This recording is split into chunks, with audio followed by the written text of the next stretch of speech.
Hi, everyone. It's great to have you with us. I'm Marissa Kozlov, Vice President at eMarketer, and I'm joined by Ethan Chernofsky, Senior Vice President of Marketing at Placer.ai. Today, we're going to discuss the latest location analytics to understand retail performance, the state of the consumer, and the key trends that are impacting shopping behavior and overall retail success. Ethan, so good to have you back. Marissa, it's so great to be here. I love doing this. I love doing this too. I'm so excited for today. You have such great content ahead. Over to you. Thank you so much. Again, we always just like to give a little background on who we are and what information kind of informs our perspective. So we're a location analytics company. What does that mean in the very simplest terms? People vote with their feet. We show you how they vote across the country every single day. We do that by leveraging a panel of tens of millions of mobile devices. Very critically, this is data that is all aggregate data and has been stripped of identifiers like MAIDs, so we are GDPR and CCPA compliant. We then utilize machine learning and AI algorithms on top of that data to make estimations on visits to locations across the country. And we present that in a wealth of different reports in our platform on everything from true trade areas, cross visitation, visit trends, and a whole lot more. And with that, I think we can dive into the trends. Let's dive right into the trends. So we're going to kick it off talking about the retail renaissance. And for a few years, didn't it seem that the future of brick and mortar was really in question? I mean, we used to use that term retail apocalypse a lot, and now we're using the word renaissance. So what can you share with us about this rebirth, and why do you think we've seen such a comeback for brick and mortar? I think this is important in exactly kind of that context that you established from the apocalypse to the Renaissance, because again, we were convinced, at least many, that the store was dying, it was a thing of the past, and we were going to move to this fully online environment. And there's really significant ramifications to how badly so many got it wrong. And a lot of that is about missing out on what it is that physical channels bring to the table that is unique and powerful, and understanding what it is that online channels bring to the table that are unique and powerful, and how those things live together. Because if we want to understand how the future of retail is going to unfold and what that means for advertising, what that means for brands, it's going to start with understanding that those distinctions and how they play together. So when we look at the physical store, what are the things that it does better? It produces an experience in a better way than you can get online, because you can walk through the store, you can touch and feel the product, you can engage with someone who's working there to identify the thing that you're looking for, get more information about the product you might be looking for. You're in discovery mode, so you're being inspired by what's around you. You're less mission oriented, so you're spending more time. There's a greater magnitude of visit as you're kind of walking the store, roaming, seeing what's there, being enthralled by something maybe that wasn't the reason you came into the store, but catches your eye while you're there. There's also this value of kind of speed to own. So I order something online, even if it's buy online, pick up in store, which is a great kind of in between that demands the store. The capacity to order something online is super convenient, but the idea that I can go to the store, get it, and bring it home is much faster, right? It gives me that kind of speed to ownership in a better way. And I think what we need to understand about retail and how retail is evolving right now is that the smartest retailers are leaning into those distinct advantages within the store. And they're trying to ask, what can I do within the four walls of my location to maximize those unique benefits in such a way where I can leverage the digital channels to maximize theirs and have this harmonized approach to providing a retail experience that drives more transactions, creates a better experience, and more importantly, creates lifetime value and loyalty for the consumer. Well, it's a great point, really, to think about the changes that we've seen over the past few years and what people are going in store for and what they're shopping online for. Most recently, well, not most recently, but a few months ago, I would say one thing that I was definitely in store for were the back to school supplies. I mean, school's been back now for roughly 2 to 3 months. And now, we're almost coming up on the holiday season. So what can you share with us about what you've learned from back to school, and what might this indicate now for the upcoming holiday season? Yeah, I mean, back to school is a really important kind of pulse check for what retail is doing, because it's that first moment we have in a while where there's an extended period of people have time. And when they have time, they can do kind of longer trips. That could be both in terms of the visit duration, but also in the distance people are willing to travel. And it gives us this sense of what the holidays might look like. And it's this idea of have time to shop. I have a need to shop. Like there's stuff I need to get done within a very specific time frame. And one of the elements that we saw was really positive for the holiday season. So visit duration was up. The distance that people were willing to travel was up and up fairly significantly. So the idea that I'm not willing to just go somewhere and spend time, but I'm willing to get in the car and do that longer drive to get there, which indicates a lot of intent and this willingness to kind of engage with more elements under that single shopping center roof is very, very powerful. But it also for us indicates this kind of growing consumer certainty, and we're really careful about this language. There's so many terms out there about what the consumer is thinking and whether they're thinking about spend. But one of the elements that we've seen a lot when we look at sectors like consumer electronics or home furnishings is visits were way down because these were purchases that could be pushed off. So in a period of economic uncertainty, which doesn't mean economic challenge, it means I'm not sure what things are going to look like in the next few months. Right now, we're seeing this growing degree of consumers being willing to engage with products that are a little bit higher ticket, that are a little bit easier to push off. And that's a powerful indication that there could be real spending in this coming holiday season. Makes us a lot more bullish than others. Interesting. So they've been waiting really for the holiday season for some of those larger ticket items.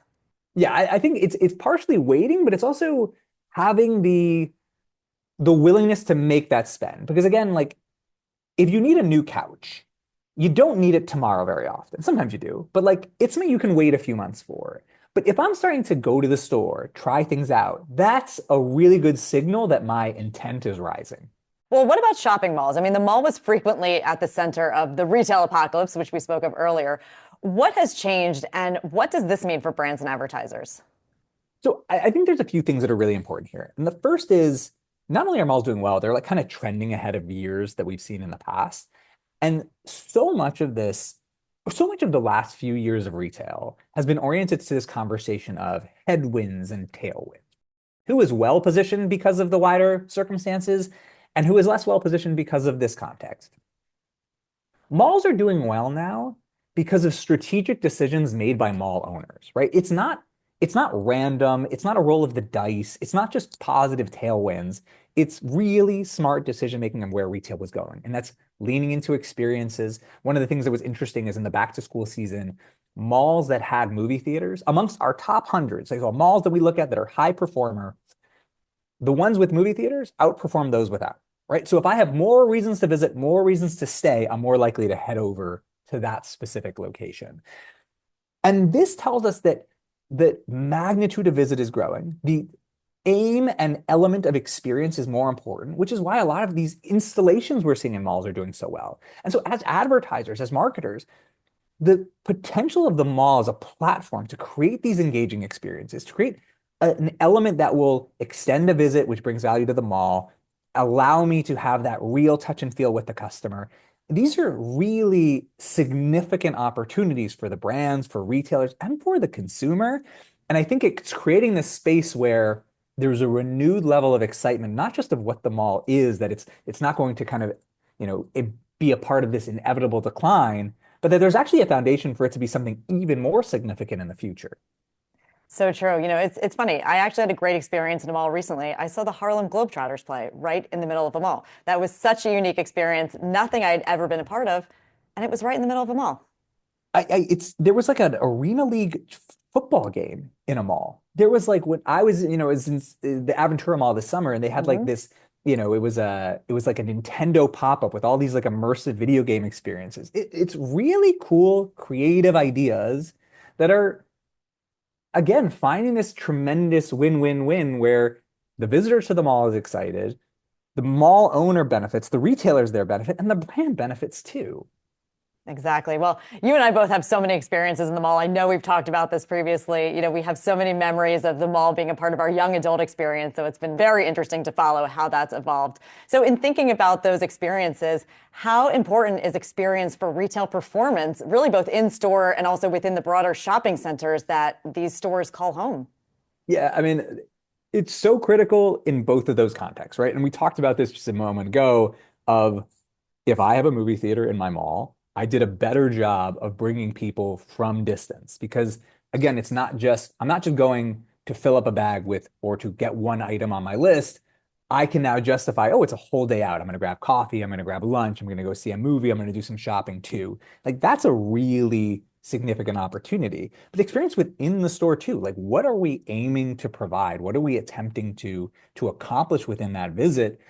It's not just about enabling the transaction. It's about enabling the touch and feel and the engagement that will drive many transactions over time. It might be about finding fit. It might be about engagement. But this idea that experience is at the center of things is so critical. And I don't want to give away kind of the conclusion because it's coming in a little bit later, right? That's the tease. But there is this thing of we talk about experience all the time. Everyone talks about experience. Most people are giving it lip service. And by most, I mean a lot of the brands, because there really aren't these elements for experience. But if I'm a shopping center owner and I'm recognizing that this is a big piece, I want to make sure that I have those tenants as part of my mix. If I'm a retailer, I'm asking, what am I doing to empower the gatekeepers of experience, which are those in-store professionals, to make sure that they can provide what is necessary so that everyone walks in my store has the best experience possible and the best opportunity to have that loyalty and lifetime value. And I think it goes against some of the standard perceptions we have of what drives retail. And it creates some really interesting points of friction in terms of what actually drives customer engagement versus maybe what we perceive to be those drivers in the past. Yeah, well, I mean, you've really tied it all together nicely with the word convenience. What does this tell us about the consumer? So I think that this is one of the great myths of retail is that convenience is significantly overrated, right? Like everyone tells us convenience is so important and we want to make sure it's convenient and frictionless and seamless and everything that has less, that removes some kind of obstacle. But I think convenience is binary. Something is either convenient enough or it's not convenient enough. And this is obviously across different sectors, it's slightly different. But once you cross that threshold that it's convenient enough, convenience is not all that important. Because if it was all that important, we would shop online a whole lot more than we do. If it was all that important, we would shop locally because it's a lot closer. If it was all that important, we wouldn't see cross-shopping increase in sectors that have kind of similar product mixes. So grocery, superstores, cross-shopping is on the rise. So I'm more likely to go to more grocery stores as part of my monthly routine than I was in the past. And that could be in the pursuit of value. It could be in the pursuit of products that I love. And even, by the way, the value question is massive because if I'm really oriented towards value, how much am I saving on certain products versus how much I'm spending to go to multiple locations, right? And I think what we're kind of learning about the consumer is one, obviously, I think we all are, we're slightly irrational. So in the pursuit of value, we'll actually spend money to pursue that value. Two, there are things that we love. So like Trader Joe's is the classic example. There are products that you can get there, you can't get it anywhere else. They're amazing. People are willing to go there in order to pursue that product. So that pursuit of, when we talk about experience, it's saying that the caliber of product, the caliber of journey within the store is so important that people are willing to do things to spend more time to go to that place, to quote unquote waste time. And that runs directly counter to this idea that convenience is king. I just think we're learning very quickly that it isn't, that it's very important, but the importance overall is exaggerated. So it seems like it's really tying into what is the priority for the consumer. Maybe it's 100%. convenient shopping all in one place, but maybe if the priority is certain products, that convenience goes away. I think what's fascinating is it's not getting everything in one place because otherwise we wouldn't go to multiple places. It's getting the right things. So how you merchandise a store becomes so important. And it really begs that question of, do you know why someone comes into your location? Do you know what they are attempting to accomplish there and what you can provide? And I think that's what's going to guide so much of the strategic decision-making and innovation within retail. Yeah, that's a great point. When you think about where retail growth will come from, which key areas should brands and retailers consider? It taps into the same point. It's what's adjacent. Like, what's that next step? Like, I think one of the things, like, let's think about some, again, depending on where you sit on this issue, things that were less exciting than maybe they were initially, proposed to be. So the metaverse, like, didn't land, right? Because however convenient it is to shop online, it wasn't a good enough experience. Just Walk Out, I don't think was brought enough value because like removing the friction of the cashier wasn't enough to make my shopping experience better, as opposed to other things. But I think when we think about like adjacent growth, what we're trying to say is, what do you do now that you do well? And what is like a very next logical step? So, uh, in the grocery space, launching these kind of wellness clinics, these places where I can get products that are like right next to grocery. Like it's just one logical step over. By the way, this could also mean having like a bakery set up in the grocery store and then selling coffee and having some more BOPUS-esque experience similar to a Target where I can add on a coffee and a muffin when I go to do the pickup.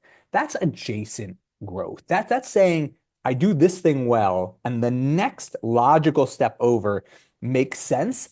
And this is all the more important considering what we discussed before, which is the consumer is willing to go shop at more places. And so the battle is shifting from how do I get them within my four walls, which if we think about that immediate post-pandemic environment, our visit durations were up. We were spending more time in locations. So the battle was get them into the four walls. But once they're there, I got them. I'm going to have this. I'm going to have a large share of their shopping list. Now it's shifting. It's not just can I get them within my four walls. It's how do I get them to spend more of that kind of share of list within my store. Well, speaking of growth, retail media is a topic that you and I have covered frequently. That's another area that continues to grow, but there's a lot of change, there's a lot of innovation. So, two questions for you here. What makes retail media unique? And are you still bullish considering the status of innovation today? So I'm at the stage now where I literally can't not talk about retail media. It's just it's too exciting. I think it's too important.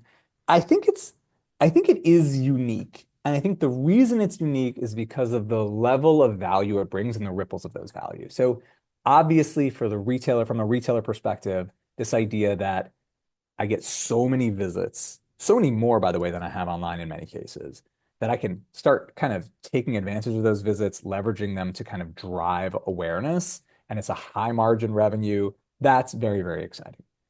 But for the brands, the ability that I can interact with someone, by the way, is endemic and non-endemic. I can engage with someone when they're in the store.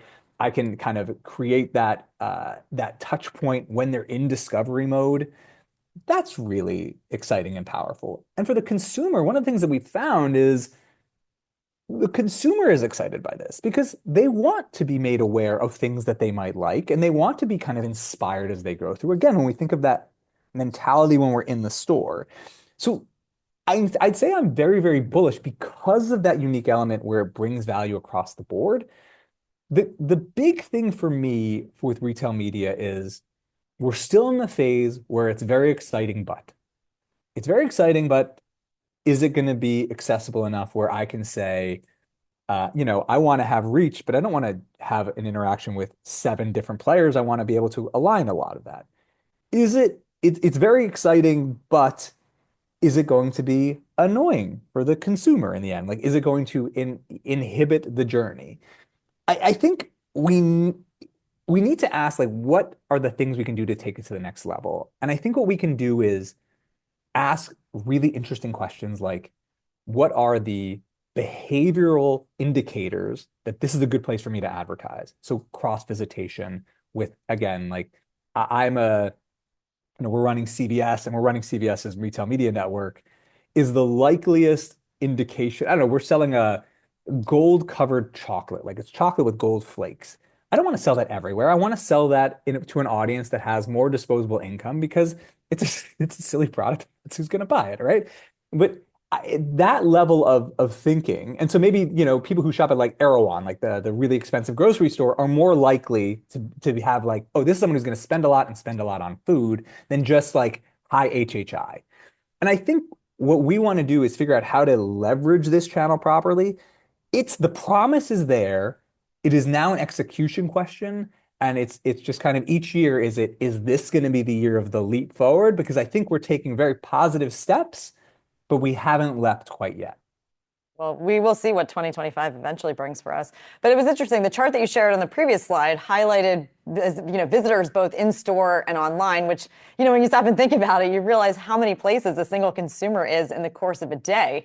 So now when you look at consumer movement, what areas pop out for you as opportunities for advertisers and brands? So I think this is one of my favorite kind of slides of some research that we've done in quite a while because you're always one of the things that's so interesting to us is, and I even pulled numbers of this, but if you look at the NFL, the NBA, the NHL, and Major League Baseball, only 10 to 14% on average of their revenue comes from sponsorships. Uh, according to according to one kind of to I think it's called Sportac. I apologize if I'm getting this name wrong. It's over oriented towards financial products, insurance, alcohol, healthcare. Like that's who's advertising. So you have this limited sponsorship piece, and it's over oriented towards these segments that are, somewhat limited, right? There's a lot of other players in the space we're looking to advertise. And when we looked at kind of Big B Coffee, they had done this sponsorship with the Tigers. And what was fascinating was if you looked at their nationwide growth, it was basically flat year over year between the two seasons, like the Major League Baseball season versus the Major League Baseball season a year later. If you looked in the Detroit area, they were up almost 7%. And that's massive. And that understanding of, hey, I have a really powerful opportunity to reach people in a channel that's probably being underutilized, where most of my competitors probably aren't operating because they're over-oriented to these other sectors.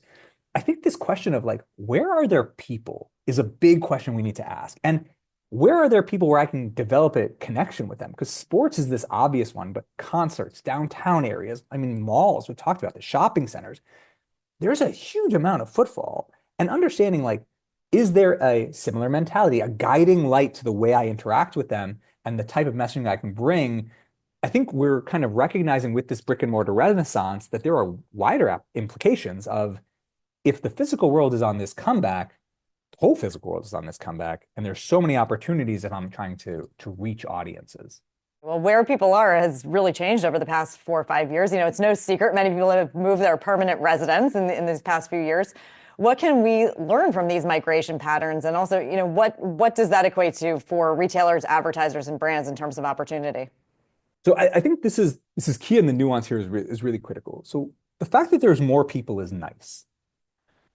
Understanding why there's more people is far more significant, and asking who those people are is equally critical. So if you look at a lot of areas that kind of caught our attention, it's because they were driving kind of these younger audiences that are, we were one of the things that was like one of the most exciting finds for us of the year was millennials moving to Costco.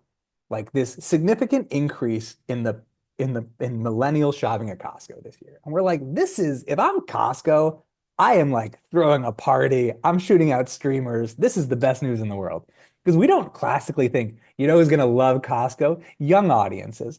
But millennials are getting older and they're having more disposable income and they're moving to the suburbs and they're starting to become enthralled with all the joys that are wholesale clubs, right? And as a retailer, as a brand, understanding, hey, I have this new audience that's moving in. I have this potential to grab them over the long term. And hey, here are the things that are driving them. So when I see, there's this, movement from high cost of living to lower cost of living, or from places with a lesser school system to a better school system, I'm learning so much about the audience and what their motivations are and what they're thinking about. And that is a massive amount of information that I can use to engage, to provide solutions, the right products in the right places, the right messaging in the right places. And embracing that opportunity is huge for brands, retailers, and more that want to grow. Time to move into the holidays, which I'm very excited to hear your take on what's ahead. We just moved into November, and we know a lot of money is soon to be spent during the holiday season. We have roughly 8 or so weeks left before Christmas. Who do you think is in most need of holiday success right now? Yeah, so I mean, I think the answer is like everyone, right? Like that's the real answer. But like one of the things that's always fascinating for us is, how much department stores are dependent on this, how dependent kind of the electronics space is on Black Friday. If you look at their peak, it's not just that it's high, it's disproportionately oriented towards that peak on Black Friday. So I think a lot of brands have to kind of pull back and ask two questions. We'll go into this in a little bit more on that kind of next slide. But one is, what is the engagement we have with our audience during the holidays, and when is it? So because it can tell us a lot about what's driving those behaviors and how they could potentially maximize the holiday season more. So if all of my traffic is coming on Black Friday, imagine every visit in the holiday season is a Black Friday. That tells me a lot about what motivates my audience and the things I might want to try and, I don't know, early November or mid-December to get other waves of visits. But it also says, am I ready? Like, am I staffed properly? Am I thinking of not just the right ways to get people in stores, but the right ways to maximize those visits? Because I think one of the things that's always the potential always exists, and it's difficult to not fall into this trap, is there's so much there, but it's just like, how do we survive and keep our head above water? Not are we ready to maximize it, especially for brands that really need the transactions at that point of the year. It's going to be a big holiday season, it seems, for everybody. Lots of opportunity out there. Ethan, as we come to a close here, what are your expectations for the holiday season overall? And what is one thing that retailers and brands need to think about as we get closer to Black Friday? All right. So I think the holiday season is going to be good. I think there are a lot of indications, including kind of what we saw in the back to school season, the types of engagement we're seeing with home furnishings and consumer electronics, and what that means for kind of that consumer certainty perspective. I think those are all very powerful and positive indications. I would say I'm a little bit more optimistic than some of the other kind of analyses that I've read. It could be that that's, that I'm a beat too early, but I think it's actually going to be pretty good. We expect good things, especially from a visit perspective. I think there's a few things that are really important to maximize the holiday period. And I think the first is to ask, is it one period or is it many periods built into one, right? And we talk about this a lot, but it bears repeating. It is not one single period. It's not like, oh, it's late October, holidays are here, and now I have a single motivation for the next few months. No, people shop at different periods because they are motivated by different things. So I like to shop in late October, early November, because I get anxious that I'm not going to get the things I want for my kids, and that gives me a little bit of a panic attack. You could give me a 10% off coupon, but that's not going to change my shopping behavior because my primary motivation is my own anxiety. Other people are motivated by, ooh, can I get the best deal? I'm okay getting something slightly less, but I love like kind of the thrill of that shopping experience on Black Friday. Amazing, totally different motivation. Still, others are doing a lot of their shopping in the day before Christmas, and that's that. Uh-oh, I didn't get gifts for everybody. I need to go run out. There's others who have there's that period right after Christmas, whenever that week falls out, where there's always a huge surge of visits because somebody got gift cards, someone's making a return. That all of those motivations are fundamentally different. And the more retailers and brands can embrace those differences and leverage this kind of nuance throughout the holiday season, the more value they're going to squeeze out of that period. The other bit, I think, is you have to be focused on what the balance is between digital and physical. So there is a lot of terminology that gets used, and I think the terminology here is actually important. But if we think about what omni-channel means, omni-channel means all channels, right? But in theory, the focus then is have everything available to the consumer. I don't think that's actually what we're aiming for. What we're aiming for is, to steal the words of my friend Steve Dennis, harmonize retail. Channels that kind of work together to give the ideal experience for the consumer. So it's not about having everything. It's about having things that work together. And in that regard, we want to have a kind of a digital physical loop, right? I walk into a Best Buy, let's say, and I'm looking around and I'm looking at products. I want to have a person who comes up to me, whether I buy or don't, and says, hey, can I take your email? We have some really great deals coming up. I saw you were looking at this PlayStation 5. Maybe we can create a bundle for you. And then I get an email, a week later or however they want to engage with me that incentivizes coming back to the store because maybe it's a visit that I have to engage with. And that process of saying what type of engagement and interaction is better done within the store and what is better done online is so critical. And I think if retailers can lean into the combination of a more harmonized approach to their engagement via different channels and understanding the nuance and the breakdowns of that holiday period, they're going to be set up for a lot of success this year. It seems like that'll be a really good experience for the customer. And it also seems like you've started your shopping already at this point, given that we are in early November. That is a thing I will neither confirm nor deny, but I will confirm that yes, Well, you talked about motivation for starting your shopping. I think this conversation was my motivation because I have not started yet, and now I feel like I'm a little bit behind. So thank you. That's what I will be doing later today after we leave each other. But thank you so much for being here, Ethan, and for this great content as always. Thank you so much. It was such a pleasure to do this. And you've certainly given us so much to think about as we head into this busy holiday season. So appreciate you being here. Thank you all for joining us. Back over to you, Susie and Jeremy.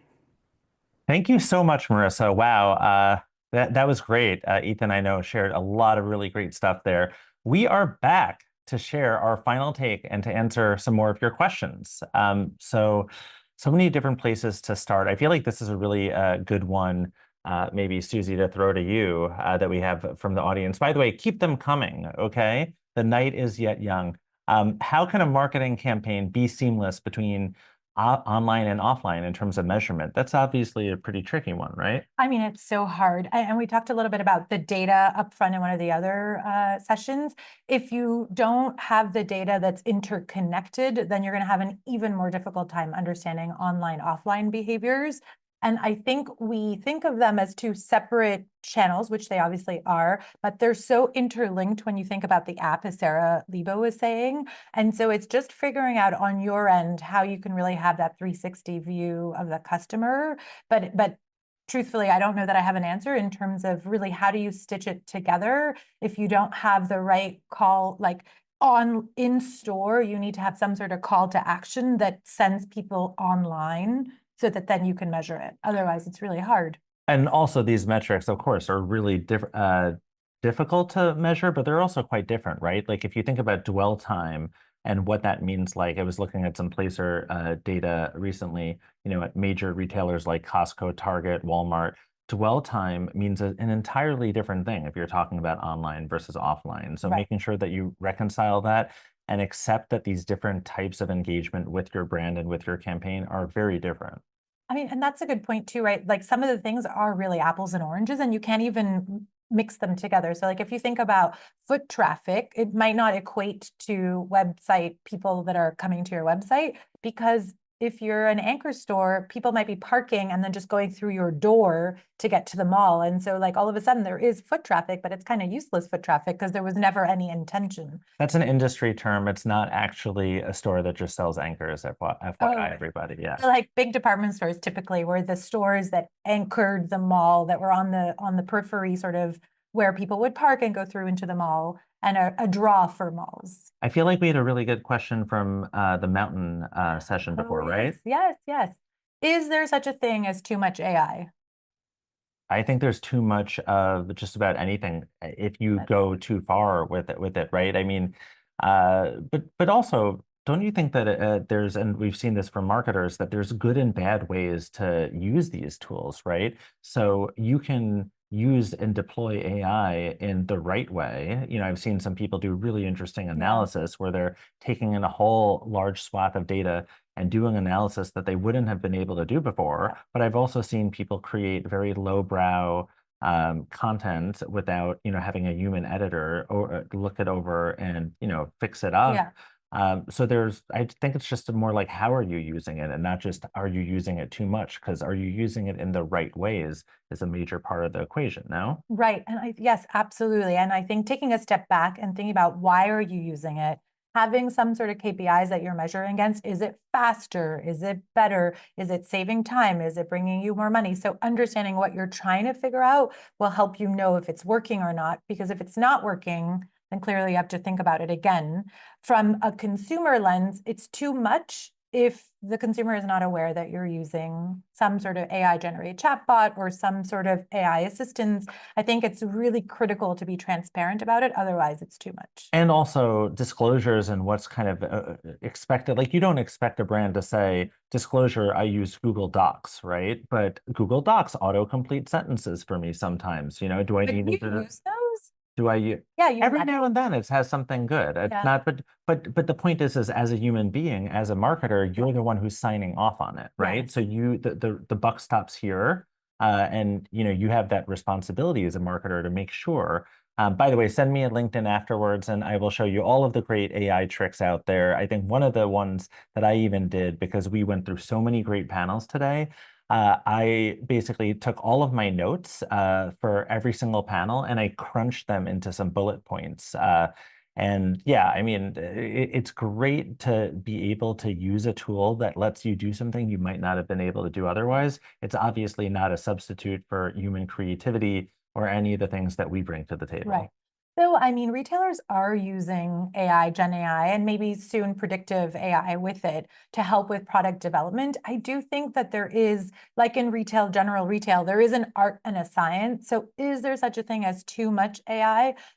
Probably not yet. We haven't found it as long, or in my opinion, I should say, I haven't found this too much, but I do think everything has to be measured and you still need the art to come with the science to balance it out. I mean, a little bit of water is a good thing, and too much is a flood, right? Yeah. Too much coffee, is obviously actually I don't know if you can have too much coffee, but the point is you can have too much of anything. Yeah. At any one technology, as a marketer, as a retailer, don't want to put all of your eggs in one basket. That's a good point. I'm going to switch gears because I think we talked a lot about AI. So outside of AI, what was one of your favorite trends from this morning?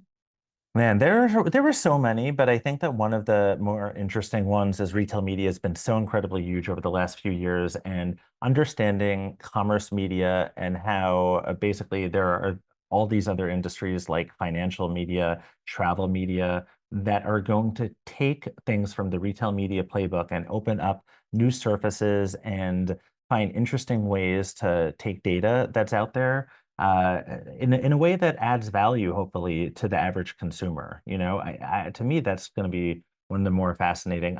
Yes, we know it's small, but it's going to be a significant portion of overall growth in these places. And I feel like just knowing these things before your competitors do, it gives you a huge advantage. But how about you?